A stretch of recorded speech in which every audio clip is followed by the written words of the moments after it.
Okay, so have you ever found yourself, in the kitchen, really struggling with a chicken, maybe wishing you had better tools, but didn't want to spend a fortune? Yeah. Well, today we're cutting right into that. We're looking at poultry shears, and specifically one brand that's making some pretty bold claims. Yeah, we're talking about the SimCoker Poultry Shears. Now, get this, they're priced at just like $20. 20 Right, bucks. which immediately makes you kind of raise your eyebrows when you think about the established gold standard brands like OXO. They're around $40, Mm. and then Wusthof, the pro ones, they can easily be $60 or more. Yeah, quite a bit more. And SimCoker's putting themselves right up against those guys. Yeah. So the big question for this deep dive is, okay, is this actual engineering genius, or is it, just really clever marketing, maybe delusion? Well, that's exactly our mission today. We want to really dissect those claims. Mm. Let's look at the engineering, what people are actually experiencing using them, and, the overall value. Do they genuinely measure up? What's really at stake for you listening is understanding how to spot, like, actual value in a market that's just, it's often full of hype, right?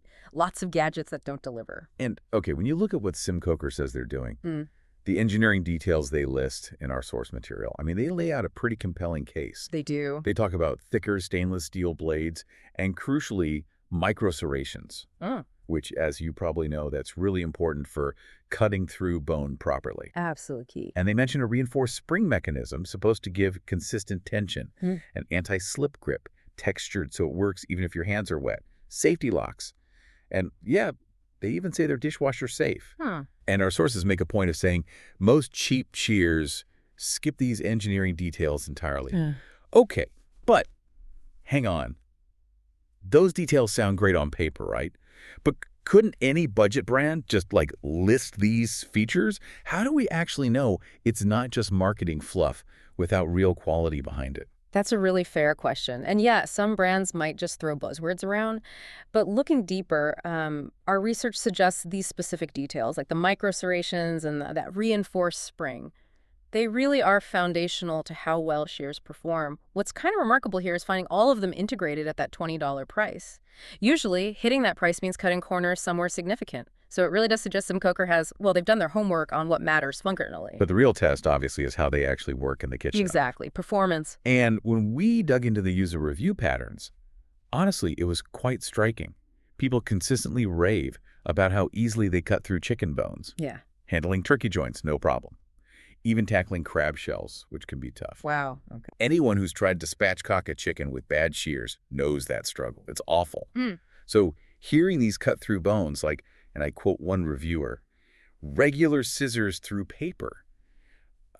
I mean, that's potentially a game changer for a lot of home cooks. And it seems this isn't just a one-off lucky product for SimCoker either. If you look at their wider range, their other stuff, you see a similar pattern. They have chef knives, apparently using German steel, which is known for holding an edge really well. Right. And even coffee grinders with ceramic burrs, again, something you usually see in more premium models because it gives a better, more consistent grind. It suggests, a thoughtful approach across their products, not just random luck with the shears. Okay, so this all sounds pretty positive, Mm-hmm. which brings us to the big question, I guess. What about durability? Long-term use. Ah, yes. This is where it gets a bit, well, murky, maybe. Mm. SimCoker. They have some track record, but obviously not decades like Wusthof or more. Right. Those brands have been abused, really, in professional kitchens for years and years. That said, our source material does note that the spring mechanism on the SimCoker shears, which is often where cheaper ones fail, it looks reinforced. And that is often the Achilles heel, the spring. So reinforcement is good. But yeah, this really is the pivot point, isn't it? For the average home cook, maybe someone who spatchcocks a chicken, cuts out the backbone occasionally. Yeah, leaves it flat for grilling or roasting. Exactly. For that person, the risk-reward math at $20, it probably works out great. It seems like a low-risk gamble. But if you're a professional processing dozens of chickens every month, or even just someone who really wants tools that will last for decades, do those established brands still justify that premium price? Right. We just don't have that long-term data yet. Like, we can't compare blade retentions side by side after 6 months or a year of heavy use. That info for SimCoker just isn't there. So let's kind of wrap this up. It looks like SimCoker is hitting the right engineering notes. People seem happy with the performance, and they're doing it while massively undercutting the big games.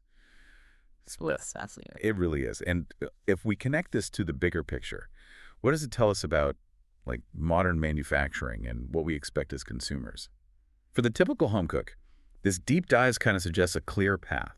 Maybe prioritize that verified user experience and the specific technical features like those serrations in the spring over just the brand name legacy, especially when the price gap is this big. The key takeaway seems to be that these disruptive brands can deliver something close to premium performance for way less money, probably through smart engineering and maybe cutting out middlemen.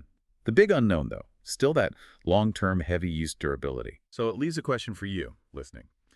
When it comes to the tools you rely on in your own home, how do you weigh that promise? The promise of maybe premium engineering at a really unbeatable price against the sort of proven decade-long track record of the established brands.